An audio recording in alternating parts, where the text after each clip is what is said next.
হঠাৎ হামের প্রাদুর্ভাব, জেলায় জেলায় হাসপাতালে রোগের চাপ, শনাক্ত 764। শিশুর মৃত্যুতে বাড়ছে উদ্বেগ, বাড়ানো হয়েছে ভেন্টিলেটর। শীঘ্রই শুরু টিকা ক্যাম্পেইন। পাম্পে সংকটের মধ্যেই লরি থেকে তেল বিক্রি, ট্যাঙ্কেও অবৈধ মজুত। 9 জেলায় অভিযানে বিপুল পরিমাণ তেল জব্দ, জড়িতদের জেল জরিমানা, মজুতের তথ্য দিলে পুরস্কার। 129 ক্রীড়াবিদকে সম্মাননা ও ক্রীড়া কার্ড তুলে দিলেন প্রধানমন্ত্রী। 30 এপ্রিল সিলেট থেকে শুরু নতুন করে স্পোর্টস, খেলোয়াড়দের রাজনীতিতে না জড়ানোর আহ্বান।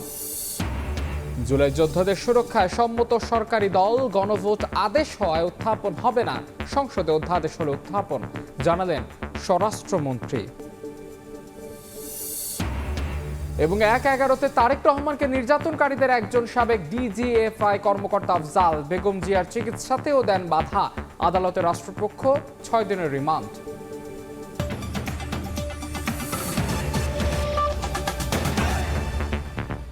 প্রবাসের সময় সঙ্গে আছে আমি মাহাদি ইসলাম ধ্রুব।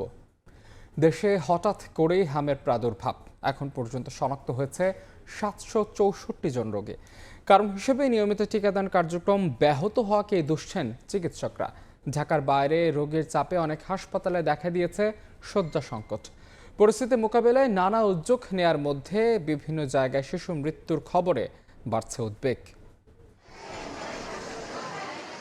জ্বর, কাশি, শরীরে লালচে ফুসকুড়ি নিয়ে প্রতিদিনই হাসপাতালে আসছে নতুন নতুন রোগী। হামে আক্রান্তদের বেশিরভাগই শিশু। রোগীর চাপ এতটাই বেশি যে অনেক হাসপাতালে দেখা দিয়েছে শয্যা সংকট। চলতি বছরের প্রথম 3 মাসে বরিশাল বিভাগে হামে আক্রান্ত 130 জন, যার মধ্যে শেরেবাংলা মেডিকেলে চিকিৎসা নিয়েছেন 89 জন। 78 শয্যার শিশু ওয়ার্ডে চিকিৎসা নিচ্ছেন 196 জন। স্বজনদের অভিযোগ, সংক্রমণের উচ্চ ঝুঁকি থাকলেও হামসহ সব ধরনের রোগে আক্রান্তদের রাখা হচ্ছে একসঙ্গে। 5টা ইনজেকশন করা হয়েছে, এরপরে ওই 3 জনের মধ্যে কেউ টাইফয়েড হামে আক্রান্ত ছিল, এই থেকে এই পোলা আমার এই অবস্থা। আমাদের এখানে হামের রোগীর জন্য আমরা সম্পূর্ণ আলাদা আইসোলেশন ওয়ার্ড করেছি এখন একসাথে রাখার আর কোনো সুযোগ নেই। আমরা নিচতলায় 2টা রুম আমরা আইসোলেশন ওয়ার্ড হিসেবে আমরা ওখানে ডিক্লেয়ার করেছি। রাজশাহী মেডিকেলে এ পর্যন্ত হামের উপসর্গ নিয়ে ভর্তি হয়েছেন 280 জন। এর মধ্যে হাম শনাক্ত হয়ে চিকিৎসাধীন অন্তত 28 জন। এ পর্যন্ত রাজশাহী বিভাগে হামে মৃত্যু হয়েছে 3 জনের, তবে উপসর্গ নিয়ে মারা গেছে 12 জন। পরিস্থিতি দেখতে সোমবার রাজশাহী মেডিকেলে আসেন বিএনপির স্বাস্থ্য বিষয়ক সম্পাদক রফিকুল ইসলাম। বলেন, টিকার অভাবে রোগের প্রাদুর্ভাব দেখা দিয়েছে। অত্যন্ত দুঃখের বিষয় যে মিজেলসের যে ভ্যাকসিন, সেই ভ্যাকসিন ক্রয়ের যে জটিলতা তখনকার ইন্টেরিয়াম গভর্নমেন্টের সময় হয়েছিল, সেই কারণেই কিন্তু এখন অনেকেই সন্দেহ করছেন সমস্যার কারণেই আজকে হয়তোবা এই মিজেলসের প্রাদুর্ভাবটি দেখা দিয়েছে। এদিকে প্রধানমন্ত্রীর নির্দেশে সোমবার সকালে চট্টগ্রাম মেডিকেলের শিশু ওয়ার্ড পরিদর্শন করেন city mayor doctor Shahadat Hossain. তিনি জানান, পরিস্থিতি মোকাবেলায় আইসিইউ প্রস্তুত রাখা হয়েছে। 20টা আইসিইউ পেডিয়াট্রিক আইসিইউ আছে, তার মধ্যে 10টা বেডকে আমরা আইসোলেটেড করে রাখছি। যদি প্রয়োজন হয় আমরা ওদেরকে শিফট করব। অল টাইপস অফ ভ্যাকসিনেশনের আন্ডারে যদি আমরা আনতে পারি, তাহলে পরে এই ধরনের কোনো ভ্যাকসিন ডেফিসিয়েন্সি রিলেটেড কোনো রোগ হবে না। চট্টগ্রাম বিভাগে হামের উপসর্গ নিয়ে হাসপাতালে আসা রোগীদের বেশিরভাগই কক্সবাজারের বলে জানিয়েছেন চিকিৎসকেরা। তানজিল হাসনাত, সময় সংবাদ। এদিকে স্বাস্থ্যমন্ত্রী জানিয়েছেন, হামের ভ্যাকসিন কিনতে 604 কোটি টাকা বরাদ্দ দিয়েছে সরকার। প্রকোপ মোকাবেলায় দ্রুতই শুরু হবে টিকা ক্যাম্পেইন। ভেন্টিলেটর বাড়ানো সহ নেওয়া হয়েছে সব ধরনের প্রস্তুতি।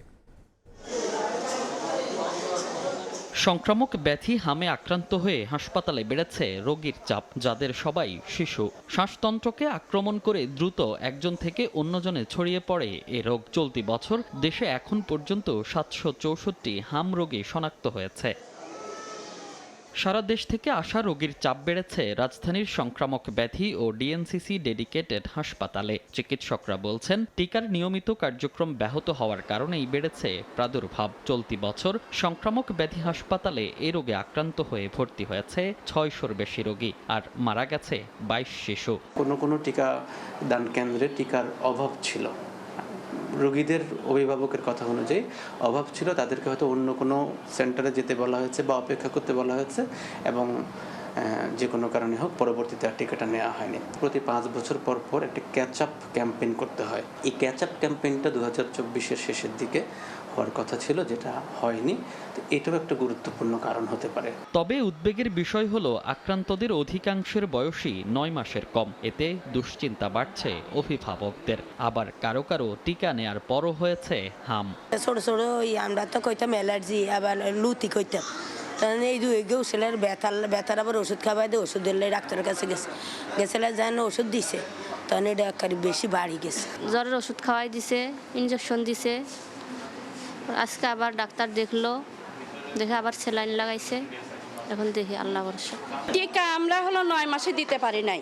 9 মাসে তখন থেকে ওর ঠান্ডা জ্বর চলছিল, যার জন্য আমরা টিকার কাছেও যেতে পারি নাই। এদিকে হামের প্রাদুর্ভাব ঠেকাতে নানা উদ্যোগ নিয়েছে স্বাস্থ্য মন্ত্রণালয়। শঙ্কা প্রকাশ করে সব ধরনের প্রস্তুতি নেওয়া হচ্ছে বলে জানান মন্ত্রী। বিভাগীয় শহরের হাসপাতালেও চালু করা হচ্ছে আইসিইউ সহ বিশেষ ব্যবস্থা। দ্রুতই শিশুদের টিকার আওতায় আনার কথাও জানান মন্ত্রী। শিশু হাসপাতালে আমরা বেবিদের মিজেলস রোগীদের জন্য আমরা ওয়ার্ডের ব্যবস্থা করেছি, আইসোলেটেড ভেন্টিলেটরের ব্যবস্থা করা হয়েছে। মানিকগঞ্জে 8 bedded ICU unit along with ventilator ব্যবস্থা করা হয়েছে। রাজশাহীতে কালকে আমরা পাঁচটা ভেন্টিলেটর আমরা নিউনেটাল ওইখানে পাঠিয়েছি। হাম সহ অন্যান্য টিকা কেনার জন্য 604 কোটি টাকা বরাদ্দ দেওয়া হয়েছে বলেও জানান স্বাস্থ্যমন্ত্রী। মনির হোসাইন, সময় সংবাদ, ঢাকা। অন্য প্রসঙ্গ, জ্বালানি তেল সরবরাহ বিক্রি স্বাভাবিক রাখতে এবার কঠোর অবস্থানে সরকার। অবৈধভাবে মজুত ও পাচারকারী সম্পর্কে তথ্য দিয়ে সহায়তা করলে 1 লাখ টাকা পর্যন্ত পুরস্কার দেওয়ার ঘোষণা দিয়েছে জ্বালানি বিভাগ।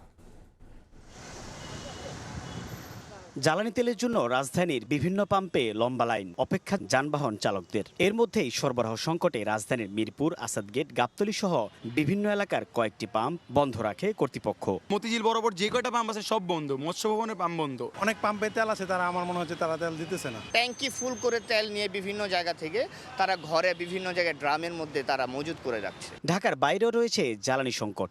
দিনাজপুরের হিলিতে পেট্রোল অকটেন কিনতে গিয়ে ভোগান্তিতে পড়ার কথা জানিয়েছেন যানবাহনের চালকেরা। আর ডিপো থেকে চাহিদা মতো তেল না পাওয়ার দাবি কর্তৃপক্ষের।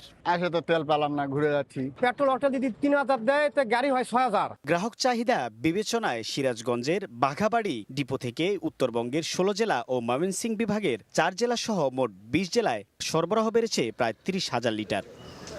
খুলনায় পদ্মা, মেঘনা ও যমুনা অয়েলের ডিপো থেকে জ্বালানি তেল সরবরাহ স্বাভাবিক রয়েছে বলে দাবি কর্তৃপক্ষের। জনগণ 2-3 ঘন্টার মধ্যে 2000 তেল নিয়ে চলে যাচ্ছে। অন্য সময় থেকে এখন তার চাহিদা একটু বেশি। 2025 সালে মার্চ মাসে কতটুকু তেল করছি, এটার উপর বেসিস করে ওরা দিচ্ছে। 13,500-এর গাড়ি, আমি 4,000 লিটার তেল পেলাম। সোমবার সচিবালয়ে ব্রিফিংয়ে জ্বালানি বিভাগ জানায়, ব্যাপক হারে অবৈধ মজুতের কারণে জ্বালানির কৃত্রিম সংকট তৈরি হয়েছে।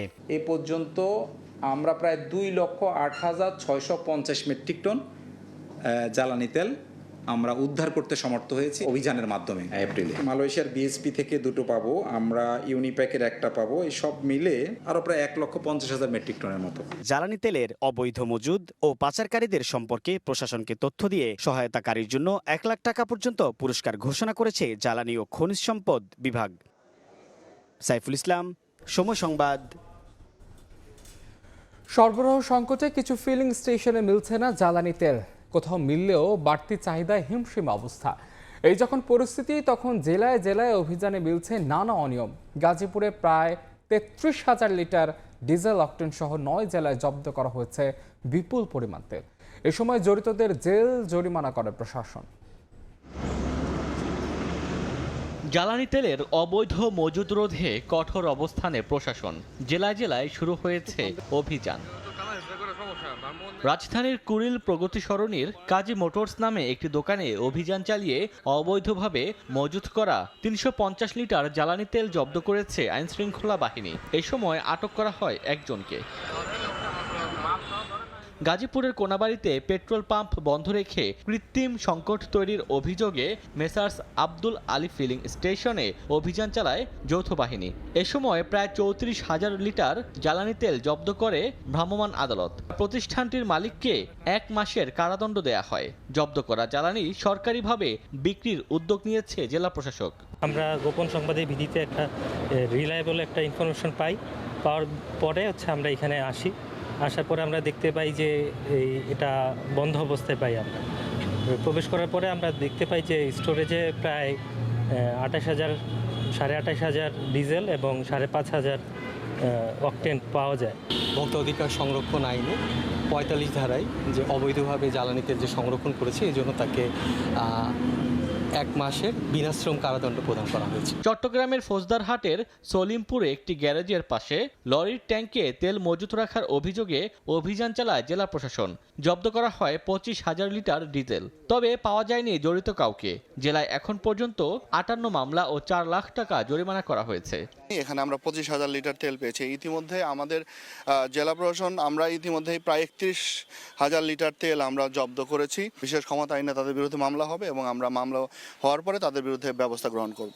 এর আগে মজুত থাকার পরেও তেল বিক্রি না করা ও পরিমাণে কম দেওয়ার অভিযোগে চট্টগ্রামের বন্দর এলাকায় আনোয়ারা জাকারিয়া পেট্রোল পাম্পে অভিযান চালায় ভ্রাম্যমাণ আদালত। অনিয়মের সত্যতা পাওয়ায় 1 লাখ টাকা জরিমানা করা হয়। ভিতরে পরিমাপ করে দেখলাম যে তাদের আসলে বিক্রয়যোগ্য মজুদ রয়েছে, তারপরেও তারা বিক্রি করছে না। আমরা 40,000 টাকা অর্থদণ্ড আরোপ করেছি। সোমবার ভোরে চুয়াডাঙ্গার কয়রাডাঙ্গা গ্রামে সড়কের পাশে স্থানীয় টিটন আলীর মুদি দোকানের পেছনে একটি লরি থেকে ড্রামে তেল আনলোড করা হচ্ছিল।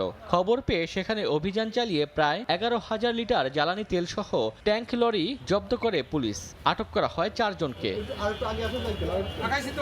এদিন সাতক্ষীরা সদরের গাভা এলাকায় যমুনা পেট্রোলিয়ামের লোগো লাগানো একটি ট্রাকে অবৈধভাবে তেল পরিবহন হচ্ছে এমন সন্দেহে গতিরোধ করেন স্থানীয়রা। পরে পুলিশ এসে তেল পরিবহনের কাগজপত্র না পেলে চালককে আটক করে। জব্দ করা হয় 7,000 লিটার পেট্রোল। একটি লরিতে 7,000 লিটার পেট্রোল সহ আমরা পাই। ওখানে যারা তেলের লরি ড্রাইভার সহ সংশ্লিষ্ট যারা ছিল প্রাথমিক পর্যায়ে তাদের কাগজপত্র আমরা যাচাই বাছাই করছি। চাঁদপুরেও বিভিন্ন ফিলিং স্টেশন ও জ্বালানি তেলের দোকানে অভিযান চালিয়েছে ভোক্তা অধিকারের ম্যাজিস্ট্রেট। এছাড়া টাঙ্গাইলের কালীহাতির একটি ফিলিং স্টেশনে অবৈধভাবে জ্বালানি তেল মজুত করায় 25,000 টাকা জরিমানা করেন ভ্রাম্যমাণ আদালত। ওমর ফারুক, সময় সংবাদ। দেশে জ্বালানি তেলের ঘাটতি নেই। সরবরাহ স্বাভাবিক থাকলেও অবৈধ মজুদের কারণে তৈরি হচ্ছে কৃত্রিম সংকট। পরিস্থিতি উত্তরণে সচেষ্ট রয়েছে সরকার। সোমবার বিকেলে জাতীয় সংসদে এই কথা জানান জ্বালানি মন্ত্রী ইকবাল হাসান মাহমুদ টুকু। আর পররাষ্ট্র প্রতিমন্ত্রী শামা ওবায়দ জানান, মধ্যপ্রাচ্যের বাইরে থেকেও জ্বালানি তেল আমদানিতে কাজ করছে সরকার। কোথাও বন্ধ ফিলিং স্টেশন, আবার কোথাও যানবাহনের দীর্ঘ সারি। ঘন্টার পর ঘন্টা অপেক্ষায় চরম ভোগান্তি। প্রায় মাসখানেক ধরেই দেশ জুড়ে এমন চিত্র। আমাদের কাছে আরেকটা নোটিশ এসেছে। সোমবার জাতীয় সংসদ অধিবেশনেও উঠে এলো জ্বালানি সংকট প্রসঙ্গ। আজকেও ঢাকাতেও পেট্রোল পাম্প থেকে ঘুরে এসেছি, আমার গাড়িতে তেল পাইনি। এমন অবস্থায় 300 বিধিতে বিবৃতিতে বিদ্যুৎ ও জ্বালানি মন্ত্রী জানান, জ্বালানি তেলের সরবরাহ স্বাভাবিক থাকলেও কৃত্রিমভাবে সংকট তৈরি করা হয়েছে। এর বিরুদ্ধে ব্যবস্থা নিচ্ছে সরকার। কিছু সংখ্যক অসৎ ব্যবসায়ী ও কিছু কুচক্রী মহল জ্বালানি তেল পাচারে জড়িত রয়েছে। সরকার জনগণের সাথে নিয়ে এই কঠোর হস্তে দমন করতে বদ্ধপরিকর। মন্ত্রী জানান, বৈশ্বিক সংকটের মধ্যেও জ্বালানির দাম না বাড়িয়ে জনস্বার্থে বড় অঙ্কের ভর্তুকি দিচ্ছে সরকার। মার্চ জুন প্রান্তিক মোট ভর্তুকির প্রয়োজন হবে ডিজেলের ক্ষেত্রে 15,409 কোটি টাকা, অক্টিনের ক্ষেত্রে 636 কোটি টাকা। এর আগে প্রশ্নোত্তর পর্বে পররাষ্ট্র প্রতিমন্ত্রী জানান, বিকল্প উৎস থেকে জ্বালানি তেল আমদানির চেষ্টা চলছে। জ্বালানির কোনো সংকট বর্তমানে বাংলাদেশে নেই। আচ্ছা, দ্বিতীয় কথা হচ্ছে মধ্যপ্রাচ্য ছাড়াও যে সকল সোর্স থেকে আমরা জ্বালানি আনতে পারি সে ব্যাপারে আমরা নিরলস কাজ করে যাচ্ছি এবং ইনশাল্লাহ আমরা সেটাতে সফল হব। ইরান যুদ্ধের প্রেক্ষাপটে দেশবাসীকে জ্বালানি সাশ্রয়ী হওয়ার আহ্বান জানান মন্ত্রীরা। প্রয়োজনের অতিরিক্ত জ্বালানি ক্রয় না করা। ফারুক ভিয়া, রবিন, সময় সংবাদ, ঢাকা। দেশের ক্রীড়াঙ্গনের সূচনা হলো ঐতিহাসিক অধ্যায়ের। খেলাধুলাকে মর্যাদাপূর্ণ পেশা হিসেবে প্রতিষ্ঠিত করতে জাতীয় ক্রীড়াবিদদের বেতন কাঠামোর আওতায় এনেছে সরকার। সোমবার সকালে প্রধানমন্ত্রীর কার্যালয়ে ক্রীড়া কার্ড ও বিশেষ সম্মাননা প্রদান কার্যক্রমের উদ্বোধন করেন প্রধানমন্ত্রী তারেক রহমান। 129 অ্যাথলেটের হাতে তুলে দেন ক্রীড়া কার্ড। এই সময় পেশাদার খেলোয়াড়দের রাজনীতিতে না আসার আহ্বান জানান সরকার প্রধান।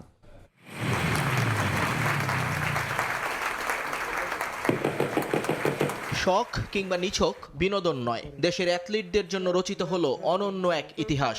এখন থেকে ক্রীড়াবিদদের পরিচয় কেবল পদকেই সীমাবদ্ধ থাকবে না, রূপ নিল মর্যাদাপূর্ণ পেশায়। সোমবার আন্তর্জাতিক পর্যায়ে সাফল্য অর্জনকারী 129 কৃতি ক্রীড়াবিদকে বিশেষ সম্মাননা জানান প্রধানমন্ত্রী তারেক রহমান। উদ্বোধন করেন বহুল প্রতীক্ষিত ক্রীড়া কার্ড এবং বিশেষ বেতন কাঠামো।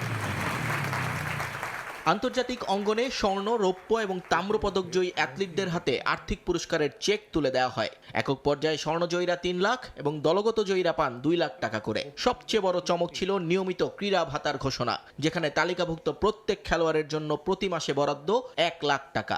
বর্তমান সরকারের ক্রীড়া উন্নয়ন দর্শনের বাস্তবায়নে আমরা নির্বাচনী ইশতেহারে বর্ণিত ক্রীড়াক্ষেত্রের প্রতিটি প্রতিশ্রুতি বাস্তবায়নে কাজ করে যাচ্ছি। এই কার্ড শুধু পরিচয় নয়, এটি ক্রীড়াবিদদের মর্যাদা ও ভবিষ্যৎ নিরাপত্তা নিশ্চয়তা দিবে। সভাপতির ভাষণে তৃণমূলের প্রতিভা অন্বেষণে 30 এপ্রিল থেকে সারা দেশে নতুন করে স্পোর্টস কর্মসূচি শুরুর ঘোষণা দেন প্রধানমন্ত্রী। তোমাদেরকে একটা সিকিউর জায়গায় মেয়েরা যাতে প্র্যাকটিস করতে পারে, খেলতে পারে, সেইটা মোটামুটি মাঠটার সিলেকশন সবকিছুই হয়ে গিয়েছে। 30 এপ্রিল সিলেট থেকে আমরা শুরু করতে যাচ্ছি নতুন করে স্পোর্টস, এবং একই সাথে ইনশাল্লাহ এটা সারা দেশে শুরু হবে। এ সময় পেশাদার ক্রীড়াবিদদের সক্রিয় রাজনীতিতে না আসার আহ্বান জানান তারেক রহমান। পেশাদার খেলোয়াড়ি জীবনে আপনারা কোনো রাজনৈতিক দল বা গোষ্ঠীর প্রতিনিধি নন বা হবেন না দয়া করে, বরং ক্রীড়া নৈপুণ্য দিয়ে দেশের প্রতিনিধি হয়ে উঠবেন আপনারা। ক্রীড়াবিদদের সামাজিক ও আর্থিক নিরাপত্তা নিশ্চিতের মাধ্যমে অদূর ভবিষ্যতে অলিম্পিক কিংবা এশিয়ান গেমসের মতো বিশ্বমঞ্চে বাংলাদেশ নতুন ইতিহাস লিখবে, এমনই আকাশ ছোঁয়া স্বপ্ন এখন দেশের কোটি ক্রীড়াপ্রেমীর। নিয়ন মুহাইমিন, সময় সংবাদ। জুলাই যোদ্ধাদের সুরক্ষা সংক্রান্ত অধ্যাদেশ গ্রহণে সরকারি দল সম্মত বলে জানিয়েছেন স্বরাষ্ট্রমন্ত্রী। গণভোট আদেশ হয় তা সংসদে উত্থাপিত হবে না, অধ্যাদেশ হলে সংসদে উঠত বলেও জানান তিনি। গণভোটকে অবৈধ বলার কোনো সুযোগ নেই বলে মন্তব্য করেছেন এনসিপির সদস্য সচিব আক্তার হোসেন। সংসদ অধিবেশন শেষে এসব কথা বলেন তারা। আমাদের মাননীয় সংসদ সদস্যকে ধন্যবাদ জানাই।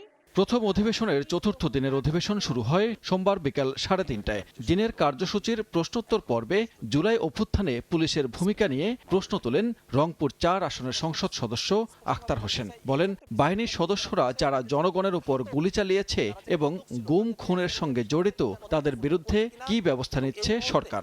পুলিশ হত্যা নামক একটা ফ্রেম ব্যবহার করা হচ্ছে আওয়ামী লীগের তরফ থেকে আগস্টের এই ঘটনা প্রবাহের ভিত্তিতে। আমরা সেক্ষেত্রে স্বরাষ্ট্রমন্ত্রীর কাছে স্পষ্টভাবে জানতে চাই, এই যে একটা বিশৃঙ্খলা তৈরি করা হচ্ছে, সেই বিশৃঙ্খলাগুলো দূরীকরণে স্বরাষ্ট্র মন্ত্রণালয়ের পক্ষ থেকে কোনো উদ্যোগ আছে কিনা আপনার মাধ্যমে জানতে চাই। জবাবে স্বরাষ্ট্রমন্ত্রী বলেন, জুলাই যোদ্ধাদের ওপর যারা সশস্ত্র হামলা চালিয়েছে তারা যে বাহিনীর পোশাকেই হোক, সবাই অপরাধী। সব মামলার সুষ্ঠু তদন্ত হবে। এছাড়া দেশে কোনো মব সংস্কৃতি থাকবে না বলেও সংসদকে জানান স্বরাষ্ট্রমন্ত্রী। জুলাই যোদ্ধাদের বিরুদ্ধে, সাধারণ জনগণের বিরুদ্ধে যারা সশস্ত্র হামলা চালিয়েছে তারা সবাই অপরাধী এবং তাদের বিরুদ্ধে মামলা দায়ের হয়েছে, না হলে আপনারা দায়ের করবেন এবং সকল মামলার সুষ্ঠু তদন্ত হবে। বিচার করার দায়িত্ব বিচার বিভাগে, জুডিশিয়ারির বিচার হবে ইনশাআল্লাহ। বাংলাদেশে কোনো রকমের মফ কালচার আর থাকবে না।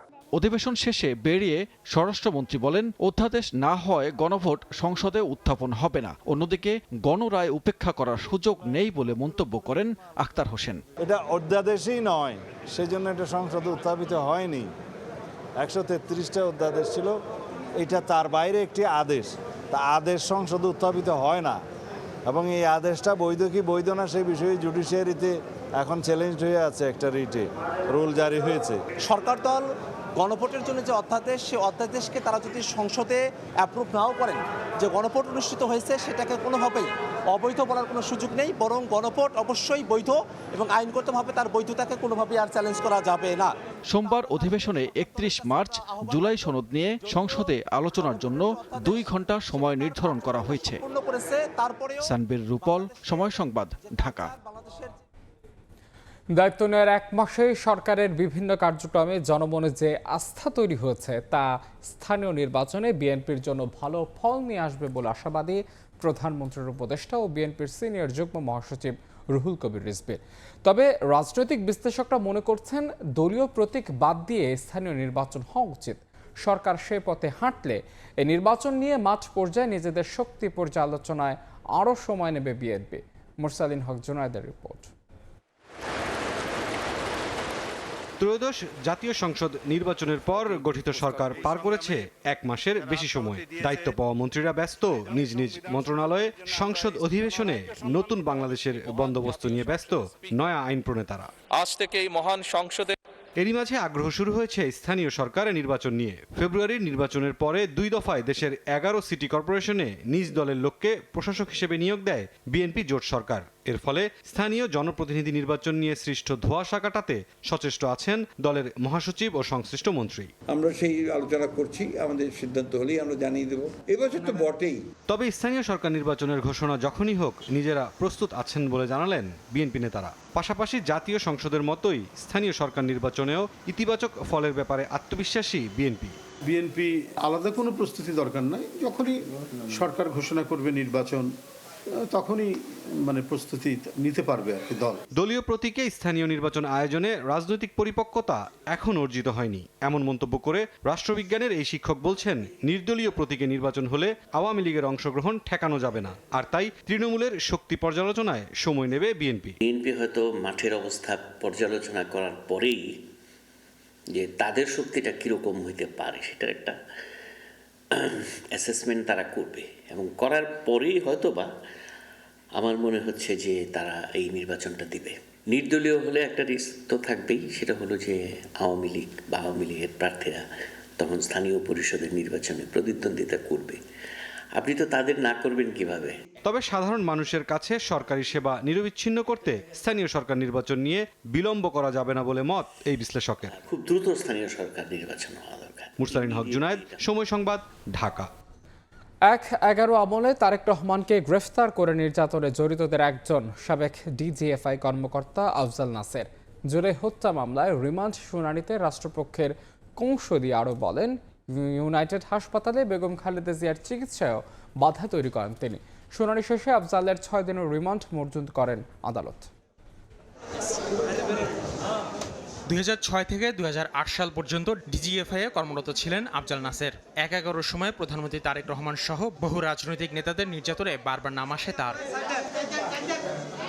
জুলাইয়ের আন্দোলনে মিরপুরের দেলোয়ার হত্যা মামলায় রোববার মধ্যরাতে আফজাল নাসেরকে আটক করে ডিবি। সোমবার বিকেলে আদালতে নিয়ে 7 দিনের রিমান্ড আবেদন করা হয়। উভয় পক্ষের শুনানি শেষে বিচারক 6 দিনের রিমান্ড মঞ্জুর করেন। দেলোয়ার নামে একজন আন্দোলনকারীকে হত্যা করা হয়, সেই ঘটনার সঙ্গে তদন্তকারী কর্মকর্তা এই আজকে যে আফজাল নাসের তার সম্পৃক্ততা পাওয়া যায়, সেই জন্য তাকে আজকে গ্রেপ্তার করে জিজ্ঞাসাবাদ করার জন্য তদন্তকারী কর্মকর্তা তাকে আদালতে উপস্থাপন করেন। শুনানিতে বয়স বিবেচনায় রিমান্ড বাতিলের আবেদন করেন আসামি পক্ষের আইনজীবীরা। এ সময় রাষ্ট্রপক্ষ বলেন, বেগম খালেদা জিয়া বয়োবৃদ্ধ হওয়া সত্ত্বেও ইউনাইটেড হাসপাতালে চিকিৎসা নেওয়ায় বাধা দিয়েছিলেন আফজাল।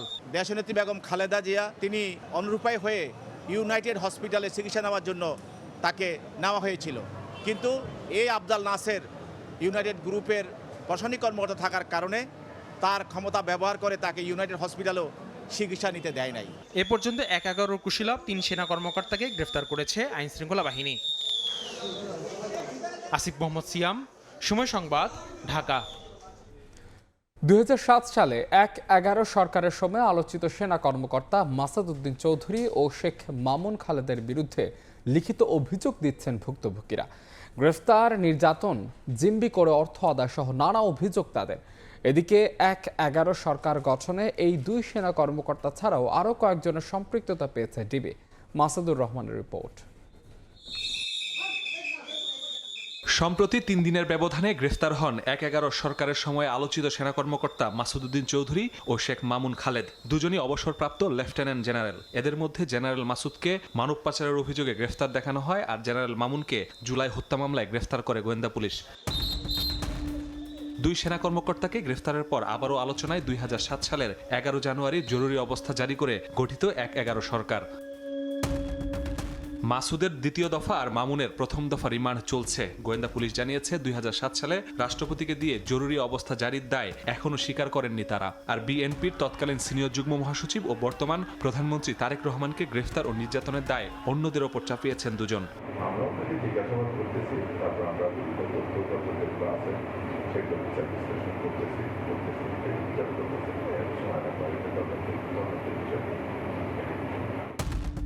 গোয়েন্দা পুলিশ বলছে ১/১১-র আগে তত্ত্বাবধায়ক সরকারের প্রধান ডক্টর ইয়াজউদ্দিন আহমেদকে চাপ দিয়েছিলেন মাসুদ সহ ৬ সেনা কর্মকর্তা। বাকিদের বিষয়েও খোঁজ নেওয়া হচ্ছে। এছাড়া সে সময় গ্রেফতার, নির্যাতন, দুর্নীতি, জিম্মি করে অর্থ আদায় সহ নানা অভিযোগ জানাচ্ছেন ভুক্তভোগীরা। এই বিষয়ে লিখিত অভিযোগ জমা দেওয়ার আহ্বান পুলিশের। যারা তাদের ক্ষোভের কথা জানাচ্ছেন তাদেরকে বলছি যে আপনারা ফরমালি কমপ্লিট করবেন। আমি তো মৌখিক কারণে একটা আইনগতভাবে মানবতা বিরোধী অপরাধের মামলায় 2 সেনা কর্মকর্তাকে গ্রেফতার দেখিয়েছে আন্তর্জাতিক অপরাধ ট্রাইব্যুনাল। শো অ্যারেস্ট দেখানো হচ্ছে দুর্নীতির মামলায়ও। মাসুদুর রহমান, সময় সংবাদ, ঢাকা। জুলাই আন্দোলনের 2টি হত্যা মামলায় গ্রেফতার দেখানো হয়েছে সাবেক প্রধান বিচারপতি AVM খায়রুল হককে। সোমবার ঢাকার CMM আদালতে আদাবর ও যাত্রাবাড়ী থানার মামলায় গ্রেফতার আবেদনের পরিপ্রেক্ষিতে এই আদেশ দেন বিচারক। এর আগে চলতি মাসে 5 মামলায় হাইকোর্ট থেকে জামিন পান তিনি। নতুন মামলায় গ্রেফতার আবেদন নিয়ে শুনানিতে প্রশ্ন তোলেন আসামি পক্ষের আইনজীবীরা। এদিকে যাত্রাবাড়ী থানার আরেকটি হত্যা মামলায় সাবেক খাদ্যমন্ত্রী সাধন চন্দ্র মজুমদারকে গ্রেফতার দেখানোর আবেদন নাকচ করেন আদালত। আর সাবেক আইনমন্ত্রী আনিসুল হকের দেশ থেকে নিষেধাজ্ঞা দিয়েছেন আদালত।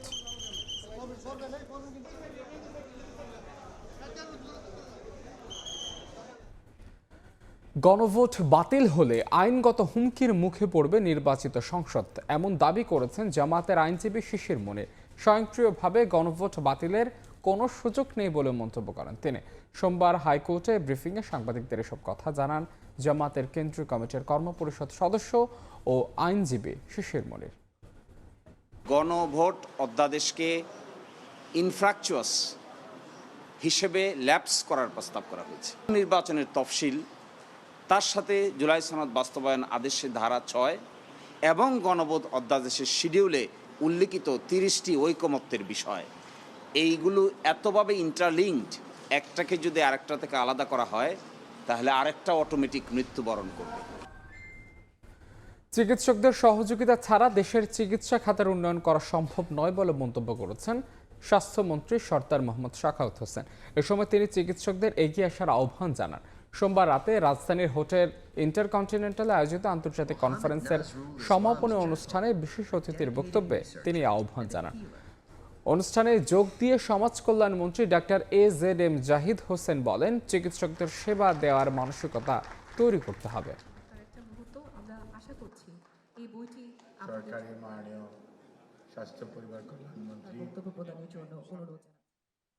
আপনাদের সহযোগিতা ব্যতীত, আপনাদের সাহায্য ব্যতীত বাংলাদেশের কোনো দিন স্বাস্থ্য খাতের উন্নতি হবে না। আপনারা আমাকে একটু সহযোগিতা করবেন।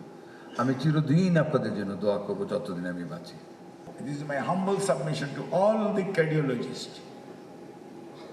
কিভাবে বাংলাদেশের মানুষকে সেবা দিবেন, you need to decide by yourself.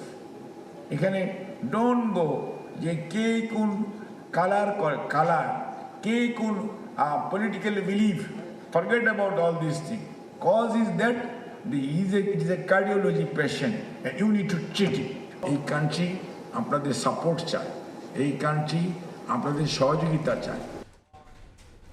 বন্যা, জলোচ্ছ্বাস এবং ভূমিকম্পের মতো দুর্যোগ মোকাবেলায় স্কুল পর্যায় থেকে শিক্ষার্থীদের মধ্যে সচেতনতা বাড়ানোর উপর গুরুত্ব দিয়েছেন দুর্যোগ ব্যবস্থাপনা ও ত্রাণ মন্ত্রী আসাদুল হাবিব দুলু।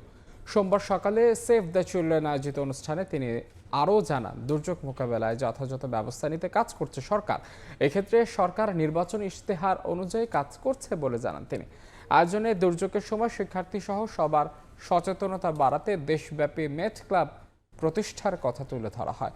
জলবায়ু ঝুঁকিপূর্ণ দেশ হিসেবে ঘূর্ণিঝড়, মৌসুমী নিম্নচাপ, বন্যা এবং ভূমিধস সহ দুর্যোগে করণীয় নিয়ে সচেতনতার উপর গুরুত্ব আরোপ করা হয়। প্লাস্টিক বর্জ্য রিসাইক্লিং করে জ্বালানি, সার সহ বিভিন্ন শক্তিতে রূপান্তর করতে বেসরকারি বিভিন্ন প্রতিষ্ঠানকে এগিয়ে আসার আহ্বান জানিয়েছেন পরিবেশ, বন ও জলবায়ু পরিবর্তন বিষয়ক মন্ত্রী আব্দুল্লাহ আল মিন্টু।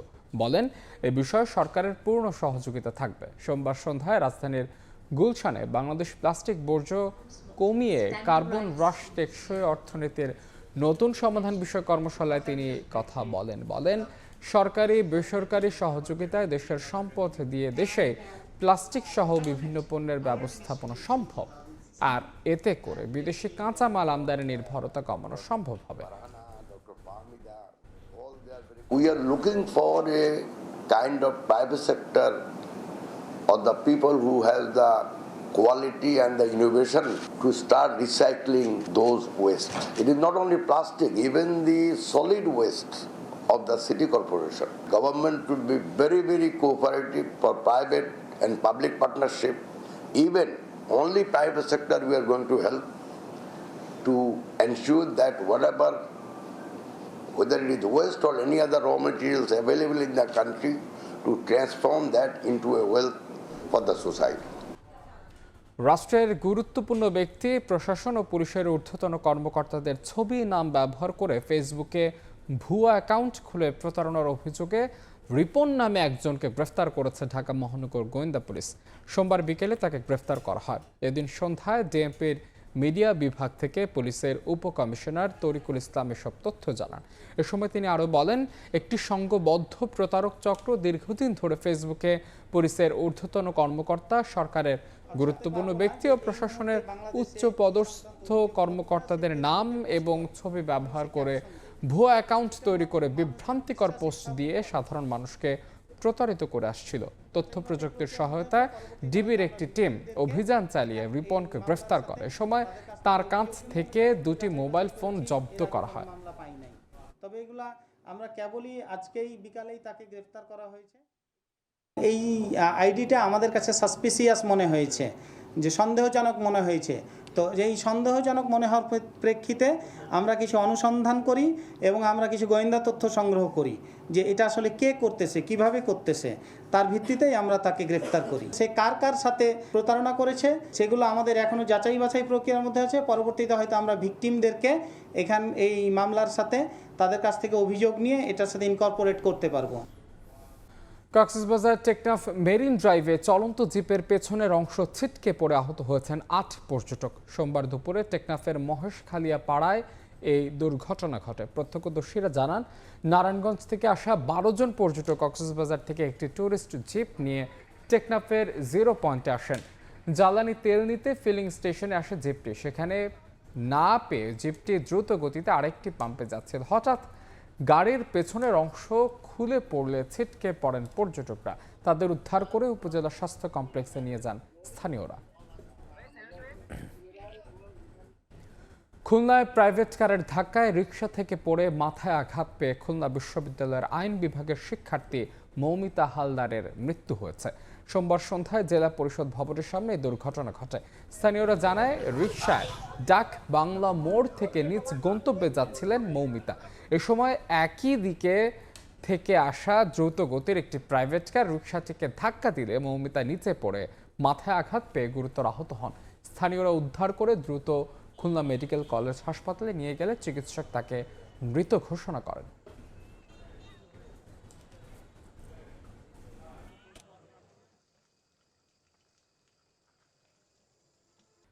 আগামী 2 বছরে বাংলাদেশে অর্ধেকের বেশি জাপানি কোম্পানি তাদের ব্যবসা সম্প্রসারণের পরিকল্পনা করছে। সোমবার রাজধানীতে এক অনুষ্ঠানে জাপানের সরকারি বাণিজ্য সংস্থা জেট্রোর জরিপে তথ্য উঠে এসেছে।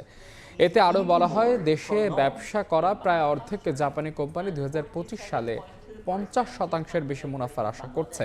2024 সালের তুলনায় মুনাফার আশা করা কোম্পানির প্রায় 8% বেড়েছে। এটি 2019 সালের পর সর্বোচ্চ। একই সঙ্গে বাংলাদেশের অবকাঠামো, আমলাতান্ত্রিক জটিলতা, জ্বালানি সরবরাহ এবং নীতিগত অনিশ্চয়তা নিয়ে উজবেক জানিয়েছে অনেক প্রতিষ্ঠান।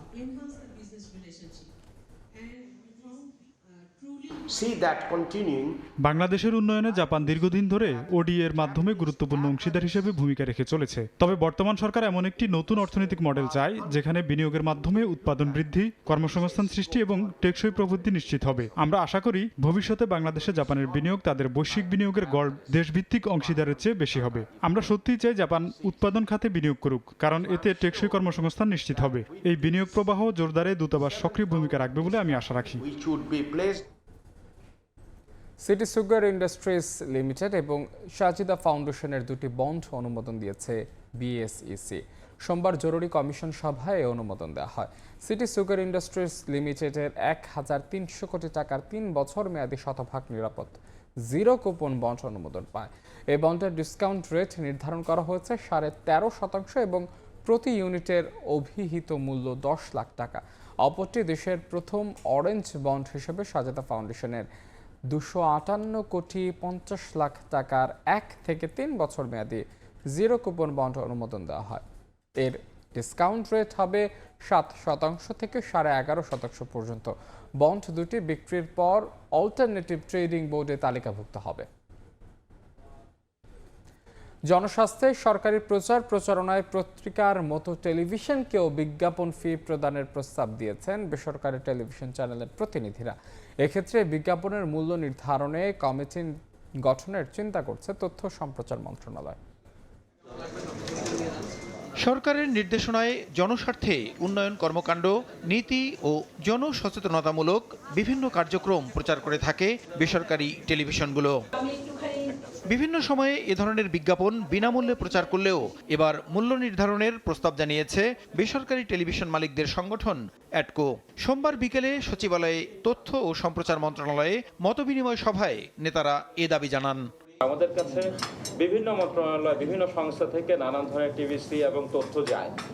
এই সকল কিছু যদি একটা মন্ত্রণালয়, তথ্য মন্ত্রণালয়ের পক্ষ থেকে যায়, তাহলে আমরা ডিফাইন করতে পারি যে এটি সরকার প্রকাশ করতে চায়। খালি হাতে হবে না। নিউজ পেপারে যদি আপনি যদি টেলিভিশনে দেন 10 টাকা, তো নিউজ পেপারও আপনাকে কিছু টাকা দিতে হবে। সংবাদপত্রকে পৃষ্ঠপোষকতা করা হয়, টিভিতেও আপনার এই যে বেতন ভাতা দিতে হয়, এখানেও পৃষ্ঠপোষকতা করা যায় কিনা, যে কন্টেন্টগুলো, যে বিষয়গুলো পাঠান, এগুলো আমাদের টেলিভিশনে আমাদের যে কোয়ালিটি জায়গা থেকে আমাদের কিছু অবজারভেশন আছে আমাদের, যেমন ভিডিও কোয়ালিটি ভালো করা প্রয়োজন আপনাদের এগুলো। সরকারি বিজ্ঞাপনের দর নির্ধারণে নোয়াবের সভাপতি ও মানবজমিন পত্রিকার সম্পাদক মতিউর রহমান চৌধুরীকে প্রধান করে একটি কমিটি গঠনের কথা জানান তথ্য সচিব।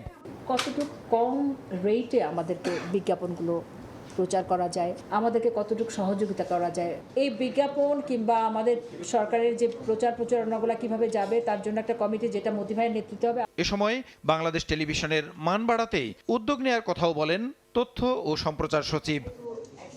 প্রসূন আশিস, সময় সংবাদ, ঢাকা। যুক্তরাষ্ট্রে শুরু হওয়া ট্রাম্প বিরোধী নো কিংস বিক্ষোভ এবার ছড়িয়ে পড়েছে দক্ষিণ কোরিয়ার রাজধানী সিউলেও। ফিলিস্তিনের ল্যান্ড ডে উপলক্ষে আয়োজিত বিক্ষোভে ট্রাম্প ও নেতানিয়াহুর বিরুদ্ধে প্রতিবাদ জানানো হয়। বিক্ষোভকারীরা ফিলিস্তিনের প্রতি সংহতি জানিয়ে যুদ্ধবিরোধী স্লোগান দেন এবং আন্তর্জাতিক আইন লঙ্ঘনের অভিযোগ তোলেন। দক্ষিণ কোরিয়া থেকে মোহাম্মদ হানিফের রিপোর্টে বিস্তারিত।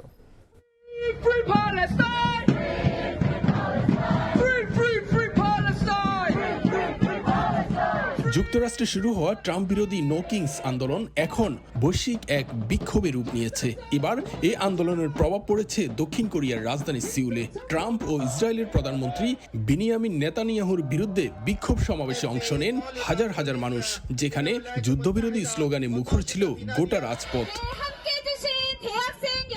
মূলত ফিলিস্তিনের ল্যান্ডের 50তম বার্ষিকী উপলক্ষে এই সমাবেশের ডাক দেওয়া হয়। সমাবেশে ফিলিস্তিনের প্রতি সংহতি জানিয়ে ইসরায়েল ও যুক্তরাষ্ট্রের সামরিক পদক্ষেপের বিরুদ্ধে জোরালো অবস্থা তুলে ধরেন বিক্ষোভকারীরা। ট্রাম্প এবং নেতানিয়াহুর নেতৃত্বে যৌথভাবে তারা প্যালেস্টাইনে, ইরানে হত্যাযজ্ঞ ঘটাচ্ছে।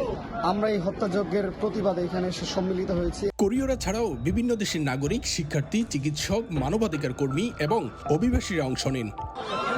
এই মুহূর্তে ইসরায়েলি হামলায় নিরীহ মানুষ নিহত হচ্ছে।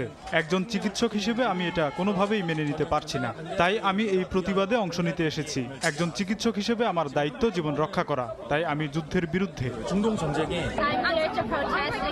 সিউলে আজ আমরা সবাই একত্রিত হয়েছি ইরান যুদ্ধের বিরুদ্ধে এবং ফিলিস্তিনি জনগণের উপর চলমান হত্যাকাণ্ডের প্রতিবাদ জানাতে। আমরা বিশ্বাস করি কোনো রাষ্ট্র বা শক্তি আন্তর্জাতিক আইন ভঙ্গ করে নিরীহ মানুষকে হত্যা করার অধিকার রাখে না।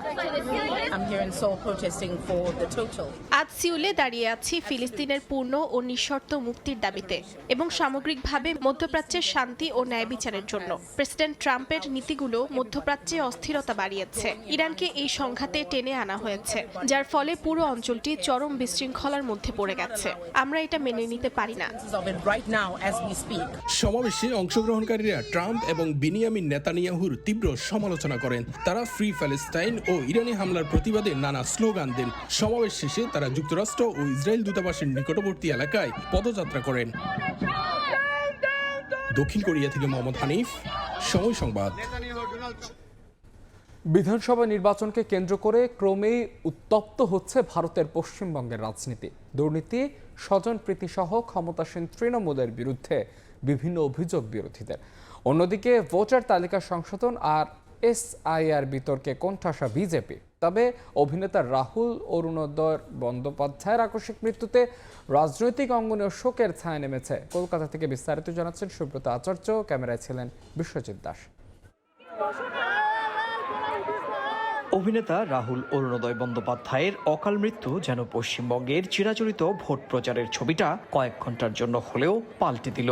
ভোটের প্রচারে আলো নিভিয়ে কার্যত রোববার রাত থেকেই শোকের ছায়া এখন দক্ষিণ কলকাতার যাদবপুরের বিজয়গড় এলাকা।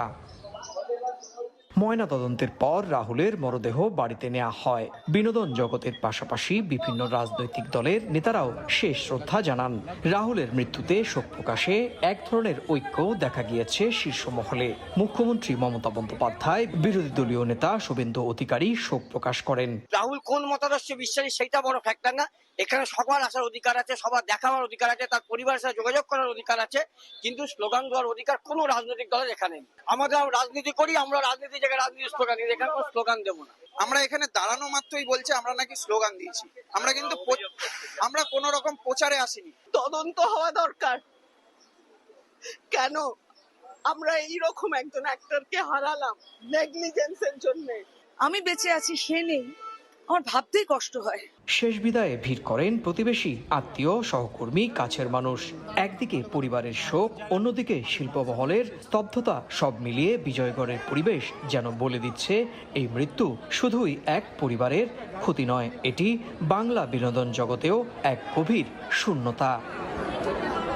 সুব্রত আচার্য, সময় সংবাদ, কলকাতা। দেশের ইতিহাস, ঐতিহ্য ও সংস্কৃতি লালনে প্রবাসে বাংলাদেশিদের অন্যতম বৃহৎ মিলন মেলা ফোবানের 40তম আসর বসছে যুক্তরাষ্ট্রের লস অ্যাঞ্জেলেসে। শনিবার 3 দিন ব্যাপী আয়োজনের আনুষ্ঠানিক উদ্বোধন করা হয়। স্থানীয় সময় বিকেলে হলিউডের ইউনিভার্সাল সিটিতে অনুষ্ঠিত উদ্বোধনী পর্বে যুক্তরাষ্ট্রের বিভিন্ন রাজ্যের প্রতিনিধি সহ প্রবাসী বাংলাদেশিরা অংশ নেন। লস অ্যাঞ্জেলেস থেকে আরও জানাচ্ছেন লস্কর আল মামুন। এবার মার্কিন যুক্তরাষ্ট্রের হলিউডে বসছে উত্তর আমেরিকার বাংলাদেশিদের মিলন মেলার 40তম আসর। চলতি বছরের 4, 5 ও 6 সেপ্টেম্বর অনুষ্ঠিত হতে যাওয়া অনুষ্ঠানের উদ্বোধনী পর্ব শেষ হয়েছে, যেখানে federation of Bangladeshi associations in North America ফোবানার 40তম সম্মেলনের নানা কর্মসূচি ও দায়িত্বশীল নেতৃবৃন্দের নাম ঘোষণা করা হয়। এমন একটি যাত্রা যেখানে আমাদের সম্মিলিত প্রচেষ্টা, সহযোগিতা এবং অঙ্গীকারের মাধ্যমে আমরা একটা সফল এবং স্মরণীয় কনভেনশন আয়োজন করতে পারব। ফোবানার উদ্বোধনী অনুষ্ঠানে প্রধান অতিথি ছিলেন লস অ্যাঞ্জেলেসে নিযুক্ত বাংলাদেশ কনসুলেটের কনসাল জেনারেল কাজী মুহাম্মদ জাবেদ ইকবাল। এছাড়া বাংলাদেশ কনসুলেটের প্রথম সচিব ও দূতালয় প্রধান মিস আরিফা আফরিন সহ সংগঠনটির কেন্দ্রীয় ও আয়োজক কমিটির নেতৃবৃন্দ অনুষ্ঠানে যোগ দেন। আয়োজকরা জানান, বিদেশের মাটিতে বাংলাদেশের ঐতিহ্য আর সংস্কৃতি নতুন প্রজন্মের মাঝে ছড়িয়ে দেয়াই হবে এবারের কনভেনশনের মূল উদ্দেশ্য। গতকাল থেকে কয়েকটা মিটিং করেছি এবং সমন্বয় একসাথে কাজ করার একটা আহ্বান করেছি। এই প্রোগ্রাম আরো ভালো হবে, একটা বেশ প্রোগ্রাম কনভেনশন হবে। বাংলাদেশ মিলে যে সম্মেলন হয়, সর্ববৃহৎ সম্মেলন outside Bangladesh, FOBANA it's a federation. আপনাদেরকে আগামী সম্মেলনে আমরা আমন্ত্রণ জানাচ্ছি। উত্তর আমেরিকাতে বসবাসকারী সবাই নতুন প্রজন্মের জন্য এটা উৎসর্গিত হলো। আমরা লস অ্যাঞ্জেলেসে যে প্রোগ্রামটা করছি, এটা আমাদের দেশের সংস্কৃতিকে আমরা সামনে নিয়ে আসছি। অনুষ্ঠানে বিভিন্ন রাজনৈতিক, সামাজিক ও সাংস্কৃতিক সংগঠনের নেতৃবৃন্দ ও প্রবাসী বাংলাদেশিরা উপস্থিত ছিলেন। লস্কর আল মামুন, সময় সংবাদ, লস অ্যাঞ্জেলেস, যুক্তরাষ্ট্র। আগামী 5 এপ্রিল খ্রিস্ট ধর্মাবলম্বীদের বড় ধর্মীয় উৎসব ইস্টার সানডে। এ উপলক্ষে ইতালিতে শুরু হয়েছে নানা প্রস্তুতি। ইতালি থেকে বিস্তারিত মাকসুদুর রহমানের তথ্যচিত্রে। খ্রিস্টান সম্প্রদায়ের প্রধান ধর্মীয় উৎসব ইস্টার সানডে উপলক্ষে ইতালিতে চলছে ব্যাপক প্রস্তুতি। এদিন যীশু খ্রিস্টের পুনরুত্থান হয়েছিল বলে বিশ্বাস করেন খ্রিস্ট ধর্মের অনুসারীরা। 5 এপ্রিল ইস্টার সানডে হলেও এক সপ্তাহ আগেই শুরু হয়েছে নানা আয়োজন। দিনটি ঘিরে সপ্তাহ জুড়ে গির্জায় গির্জায় বিশেষ প্রার্থনা করা হয়। খাবারের তালিকায় থাকে কলম্বো, পাসকোয়ালে, পানেতান্নে সহ হরেক রকম আইটেম। এ সময় ইতালিতে লাখ লাখ পর্যটকের আগমন ঘটে। এতে স্থানীয়দের পাশাপাশি খুশি হন প্রবাসী বাংলাদেশি ব্যবসায়ীরাও। আমরা ইতালি প্রবাসী, ইস্টার সানডে বিভিন্ন দেশ থেকে অনেক লোকজন আসবে, ব্যবসা বাণিজ্য অনেকটাই ভালো হবে। I'm looking forward for next week for Easter Sunday. So please have the space to pray for yourself, have the space to pray for everyone. দিনটিতে সব পেশার মানুষের সঙ্গে পর্যটকরাও ধর্মীয় কোরাস সঙ্গীত সহ র্যালিতে অংশ নেন। সময় সংবাদ, ইতালি। দক্ষিণ কোরিয়ায় যথাযোগ্য মর্যাদা উৎসব মুখর পরিবেশে উদযাপিত হয়েছে বাংলাদেশের মহান স্বাধীনতা দিবস ও ঈদ পুনর্মিলন অনুষ্ঠান। রোববার দক্ষিণ কোরিয়া বিএনপির উদ্যোগে পুচন সিটির কেন্দ্রীয় কার্যালয়ে অনুষ্ঠানের আয়োজন করা হয়। অনুষ্ঠানের প্রধান অতিথি হিসেবে ভার্চুয়ালি বক্তব্য রাখেন বিএনপির জাতীয় নির্বাহী কমিটির আন্তর্জাতিক সম্পাদক আনোয়ার হোসেন খোকন। অনুষ্ঠানে সভাপতিত্ব করেন দক্ষিণ কোরিয়া বিএনপির আহ্বায়ক জনাব এম জামান সচল। বক্তারা মহান স্বাধীনতা দিবসের গুরুত্ব তাৎপর্য তুলে ধরে প্রবাসে বাংলাদেশের ভাবমূর্তি উজ্জ্বল রাখতে সবাইকে ঐক্যবদ্ধভাবে কাজ করার আহ্বান জানান।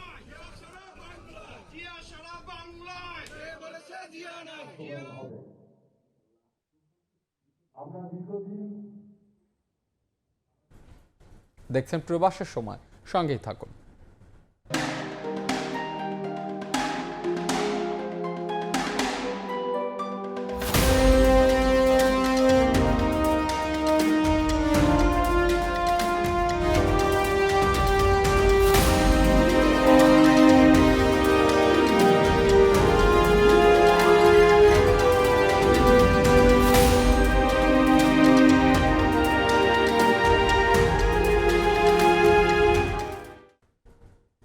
দেখছেন প্রবাসের সময়।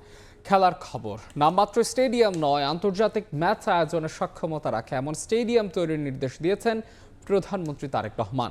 সেই মোতাবেক নকশা প্রস্তুত করে এখন বাজেট নিয়ে কাজ হচ্ছে। সময় সংবাদে এমনটি জানিয়েছেন বাফুফের সভাপতি তাবিত আওয়াল। স্টেডিয়াম কিংবা ক্রীড়া স্থাপনা তৈরির ক্ষেত্রে শুধু ফুটবল নয়, প্রধানমন্ত্রীর কাছে অনন্য ডিসিপ্লিনগুলো সমান গুরুত্বের বলে জানান তাবিত।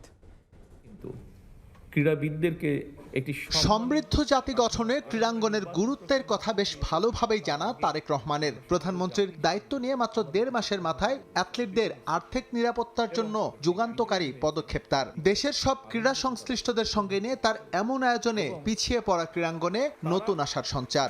এবং এই সুনাম শুধু অ্যাথলিটদের আর্থিক নিরাপত্তা নিশ্চিত করে ক্রীড়াঙ্গনের সামগ্রিক উন্নয়ন সম্ভব নয়, এর সঙ্গে প্রয়োজন খেলোয়াড়দের জন্য উপযুক্ত অনুশীলন ব্যবস্থার নিশ্চয়তা, যা নিয়ে প্রধানমন্ত্রীর সঙ্গে কাজ করছেন তাবিত আওয়াল। নামে মাত্র স্টেডিয়াম থাকলে কিন্তু হবে না, মানে মানসম্পন্ন মাঠ থাকতে হবে, ইন্টারন্যাশনাল হোস্টিংয়ের জন্য, ইভেন ব্রডকাস্টিং ঠিক রাখার জন্য ওরকম লজিস্টিক সাপোর্ট একটা এরিয়া থাকতে হবে। ফুটবলের প্রতি আলাদা ভালোবাসা থাকলেও দেশের প্রতিটি খেলায় প্রধানমন্ত্রীর কাছে সমান গুরুত্বের। এক্ষেত্রে ফুটবল, ক্রিকেট আলাদা না করে পারস্পরিক সহযোগিতার ভিত্তিতে সব ফেডারেশনকে একত্রে কাজ করার আহ্বান জানিয়েছেন তারেক রহমান। স্পোর্টস মাইন্ডসেটটা খুব ইম্পর্টেন্ট ছিল, যে কারণে স্পোর্টসের ফ্যামিলি আজকে ছিল, অ্যান্ড সবাইকে বলা হয়েছিল যে একজন আরেকজনকে যেন সহযোগিতা করে এবং চেষ্টা করে একসাথে কাজ করার জন্য। প্রধানমন্ত্রী কিন্তু আমাদেরকে মনে করে দিয়েছে যে জয় যেরকম স্পোর্টস একটা অংশ, পরাজয় কিন্তু স্পোর্টস একটা অংশ। সম্প্রতি ফুটসাল যুগে প্রবেশ করেছে বাংলাদেশ, সেখানে সফলতার স্বাক্ষর রেখেছেন সাবিনারা। তাদের নির্বিঘ্ন অনুশীলন আর খেলার সুবিধার কথা বিবেচনায় নিয়ে প্রধানমন্ত্রী দ্রুতই ফুটসাল মাঠ তৈরির নির্দেশ দিয়েছেন বলেও জানান তাবির। অলরেডি এই প্রসেসে কাজ শুরু হয়ে গেছে, ইনফ্যাক্ট চূড়ান্ত পর্যায়ে আছে। এসএম ইকবাল, সময় সংবাদ, ঢাকা। এই ছিল প্রবাসের সময়ের এখনকার আয়োজনে, সঙ্গেই থাকুন সময়।